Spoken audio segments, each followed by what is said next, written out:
Olá, para conversar aqui com a gente sobre primeira infância, eu tenho o professor Fernando Abruzzo, que é professor da FGV de Administração Pública, também pesquisador nessa área e comentarista da CBN, e que vai contar aqui para a gente um pouco sobre as pesquisas e qual que é o grande impacto da primeira infância para a garantia de uma educação de qualidade para todos no país com equidade. Que eu acho que esse é o grande ponto, né, Fernando? Porque quando a gente pensa que o nível socioeconômico tem potencial de puxar tão para baixo as crianças mais pobres, tem que ter política pública, né? Para poder enfrentar essa questão. Não dá para simplesmente a gente culpar o socioeconômico e deixar tudo como está.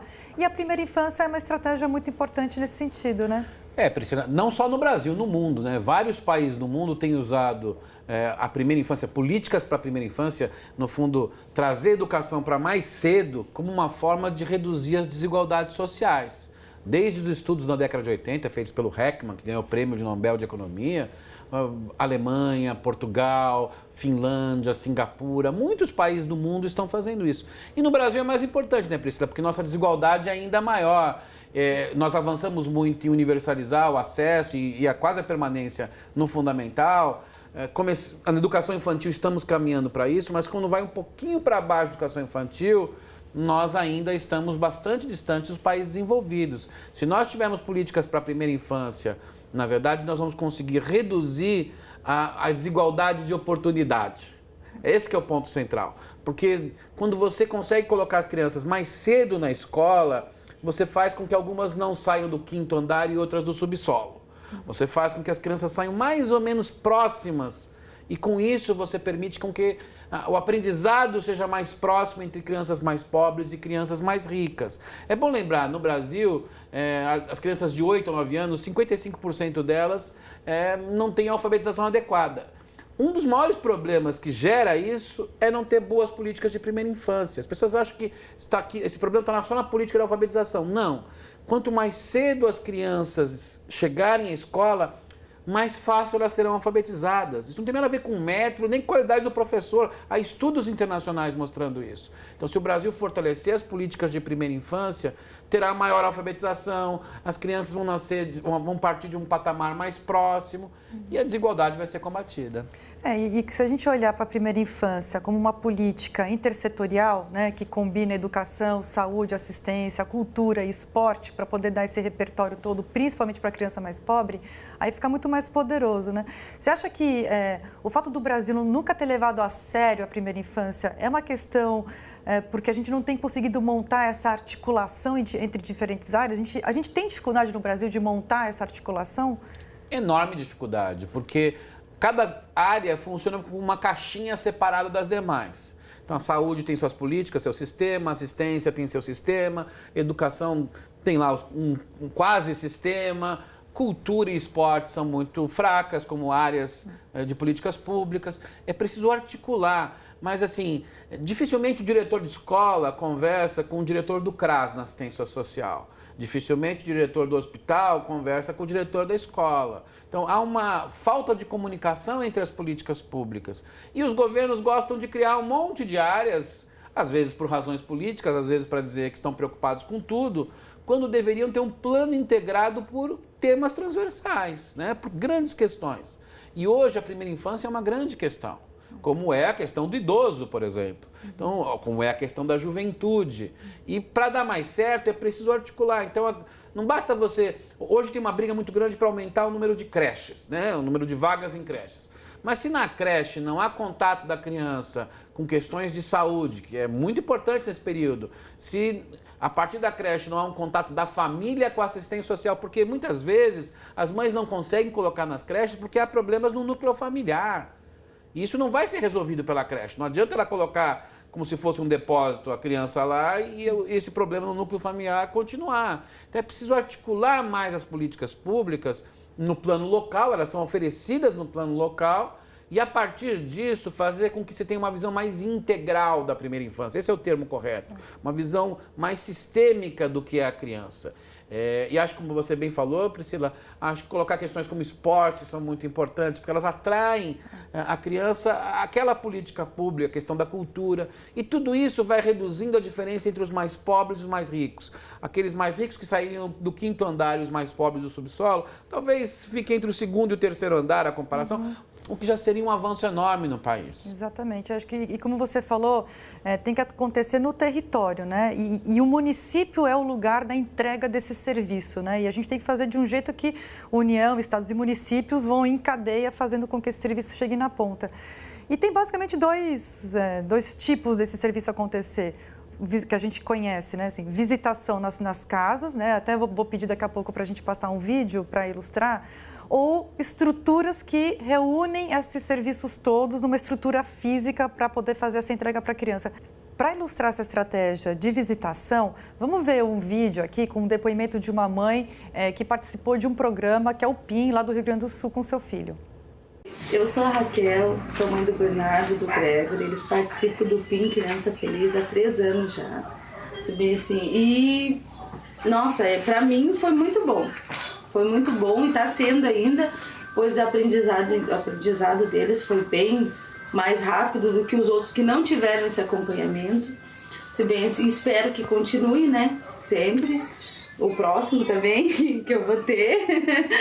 E foi ótimo para mim, está sendo ainda. A professora, eles sentem falta dela toda semana. E eu fico esperando o dia de chegar, né? Porque eles não sabem qual que é o dia, ainda não tem essa noção de segunda, sexta. Mas quando ela chega é uma felicidade, eles adoram. E para mim está sendo muito bom. E isso eu espero que continue sempre, esse acompanhamento.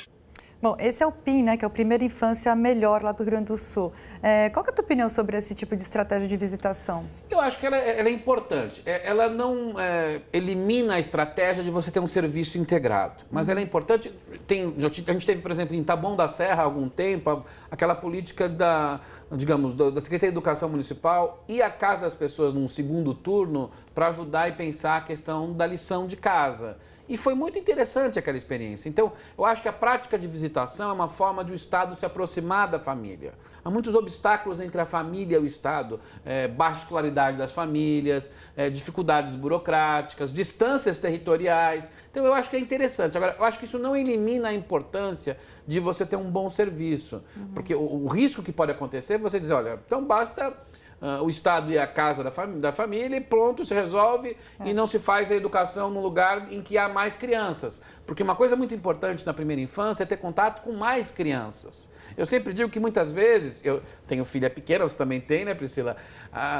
Minha filha voltava para casa sabendo um monte de coisas que ela aprendeu no convívio com as outras crianças, que não são coisas de conteúdo, são competências socioemocionais, experiência. Então, esse tipo de política é importante, mas ele tem que ser casado com uma política em que haja um serviço, preferencialmente um serviço integrado, em que a criança possa ter contato com outras crianças. Que é o caso do PIN, né? O PIN, ele é complementar Sim, às demais isso mesmo. políticas, porque ela não pode jamais substituir de jeito... Não, eu falo isso porque, por exemplo, surge agora forte a discussão no Brasil do homeschooling, por exemplo. Nos Estados Unidos, a porcentagem da população de educação básica que está no homeschooling é de 2%. E no Brasil nós estamos discutindo como se fosse uma coisa de escala, de grande tamanho.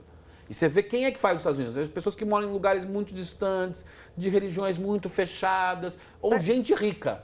Só explicar aqui, né? O homeschooling é aquela educação que é feita em casa, né? Que a criança não vai para a escola. Exatamente. E eu acho que é muito importante a escola para dar o espaço da experiência, do contato com o diferente, da criação de competências socioemocionais. Os estudos sobre o homeschooling mostram que essas crianças não vão muito bem depois na vida adulta. Não é só porque não tiveram uma escolaridade em termos de conteúdo pior, mas elas não tiveram competências socioemocionais.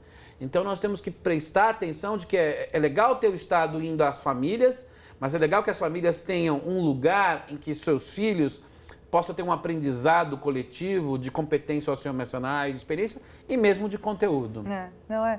Porque nessas estratégias de atendimento à primeira infância complementares, né, tem a visitação e também tem a experiência de Medellín, né, que eles construíram aqueles equipamentos públicos que reúnem vacinação, orientação à amamentação, exame pré-natal, leitura, sala de leitura, robótica, esporte, que também é uma outra forma, né, de você fazer esse atendimento. E não são contraditórias, na verdade. Você pode ter formas combinadas, depende da sua capacidade de gestão, capacidade fiscal, de profissionais. Eu acho que a ideia da visita em casa dá um valor à família que é importante. A ideia do serviço integrado é importante também porque, como nós falamos antes, é difícil juntar saúde, educação. Nós temos uma experiência importante no Brasil, hoje em 26 dos 27 estados, contando o Distrito Federal, que é essa experiência de centros de atendimento integrado. Em São Paulo é Poupa Tempo, em Minas é o UAI, cada lugar tem um nome, que é você fazer vários serviços ali em termos de carteira de identidade, CPF. O mesmo você pode fazer com serviços de atendimento direto em políticas públicas. Você ter vacinação, nessa idade de primeira infância, a vacinação é central na saúde, é a coisa mais importante. No caso da assistência, ter algum lugar ali em que a família possa, digamos, falar sobre os seus problemas. E na educação tem um espaço, obviamente, de lazer, um espaço de biblioteca. Então, eu acho que dá para fazer essas duas coisas combinadas. E talvez seja menos custoso fazer essas coisas combinadas do que construir um monte de creche, um número gigantesco de creches que, demograficamente, daqui a 10 anos, serão desnecessárias. Então, isso é uma outra coisa na primeira infância. Muitas vezes, sobretudo o Ministério Público, força para que se construa prédios novos. Talvez seja melhor alugar casas, fazer junto com outras entidades. Né? Os filhos de classe média estudam em escolinhas, como eles chamam, em que tem árvores ali. E os filhos dos pobres vão em creches novas de cimento, grandes e que depois serão elefantes brancos. Então a gente tem que pensar em estratégias combinadas, customizadas, né? Ou seja, ligadas ao contexto em cada lugar, mas que façam que haja 3 coisas. Primeiro, a intersetorialidade da primeira infância. Segundo, o contato da família com o serviço público para reforçar o papel e a importância da primeira infância. E terceiro, criar condições que tenhamos profissionais adequados para fazer isso.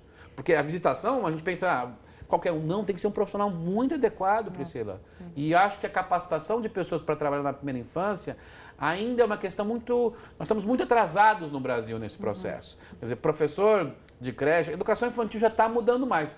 Mas era assim, a tia, né, que vai lá e cuida das crianças, de tempos em tempos tem comida, evita que elas se batam. É um pouco isso, não. Nós temos que ter profissionais capacitados para trabalhar com a primeira infância. Até porque esse é o momento do desenvolvimento cognitivo, emocional, físico, psicológico dessa criança. Quer dizer, talvez seja a etapa que a gente precisa de profissionais mais bem formados, né? Mais até do que nas outras etapas de ensino. E, historicamente, no Brasil, eram os menos capacitados. Exatamente. Acho que os estudos no mundo têm mostrado que é muito mais importante você investir na primeira infância. Recentemente, a Alemanha fez um trabalho de reforma educacional e fez um estudo e viu o que dava mais efeito na educação para eles. E viram que a primeira infância tinha um impacto muito grande. Eles jogaram boa parte do dinheiro de seus profissionais mais qualificados para a primeira infância. O Brasil tem que fazer isso, tem que pegar os jovens. Nós temos um monte de jovens promissores e talentosos nas faculdades no Brasil. Não só de educação, mas em várias áreas. Mas é uma política, eu quero esses jovens promissores para trabalhar com a primeira infância. Como é uma questão assim, muito interessante, motivadora, muita gente vai querer fazer isso, Priscila. Eu também acho assim, e eu espero mesmo que o Brasil acorde para esse tema. A gente não tem a menor possibilidade de conseguir avançar em nenhuma área se a gente não investir na criança, né?